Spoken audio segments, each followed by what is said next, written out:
חיידק הליקובקטר פילורי המתיישב בקיבה עלול להשפיע לרעה על בריאות האדם, ועלול בשכיחות נמוכה יחסית לגרום לכאבים במערכת העיכול, ובמקרים נדירים אף יותר לגרום להופעת גידול בקיבה. כיצד נדע שאנו נשאים של החיידק הזה? מהם התסמינים העשויים להעיד על קיומו, ומהן הבדיקות לאבחונו? על התסמינים לנשאות החיידק הליקובקטר ועל דרכי האבחון לקיומו בסרטון הבא. חיידק ההליקובקטר פילורי הינו השכיח ביותר בגרימת זיהומים בבני אדם. לאיזה סבל גורם החיידק? מה למעשה התלונן האדם שבגופו או בקיבתו נמצא החיידק? אז קודם כל חשוב וראוי לציין שבכמעט 50% מהמקרים לא תהיה כל תלונה ולא יהיה כל סבל. במקרים בהם תהיה תלונה, היא תנוע בקשת החל מהרגשה כללית רעה באזור החזה וצרבת, דרך כאב בטן עליונה. הכאב פעמים רבות דווקא מופיע כאשר אנו רעבים, וכאשר אנחנו מכניסים פרוסה לפינו, הכאב משתפר.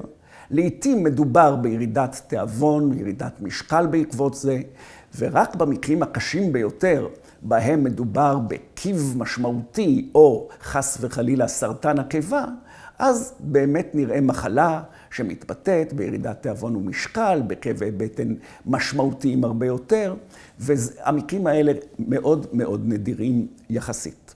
החיידק נרכש במקרים רבים בגיל הילדות, אולם עוברות שנים עד אשר מתהווה הנזק, ושנים רבות עד שמתחיל הסבל, אם בכלל הוא מתחיל.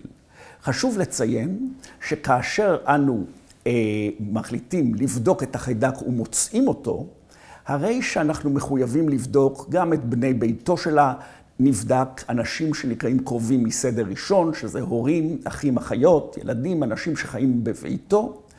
כמו כן לבדוק כל אדם עם תלונות מהסוג שהזכרתי, ירידת תיאבון ומשקל, הרגשה כללית רעה, גם חסר B12 שמראה על בעיות בספיגה, בגלל בעיות בחומציות, ואת אלה צריכים לבדוק האם קיים החיידק בגופם. כיצד אנחנו בעצם מאבחנים את החיידק? ישנן דרכים רבות, אך 3 מהן עיקריות. הדרך העיקרית היא בדיקה שנקראת בדיקת נשיפה.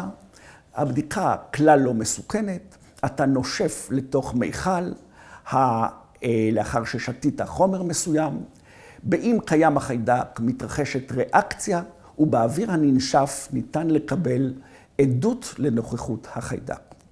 בדיקה נוספת הינה בדיקת דם פשוטה, ובדיקה נוספת הינה בדיקת צואה. בעזרת 3 הבדיקות האלה, או כל אחת מהן, ניתן לאבחן את נוכחות החיידק.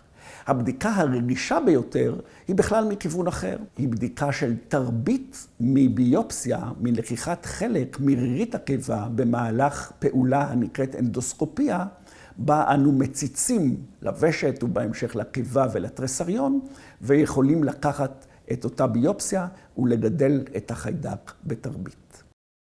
לסיכום, ראינו כי חיידק ההליקובקטר פילורי נפוץ ביותר.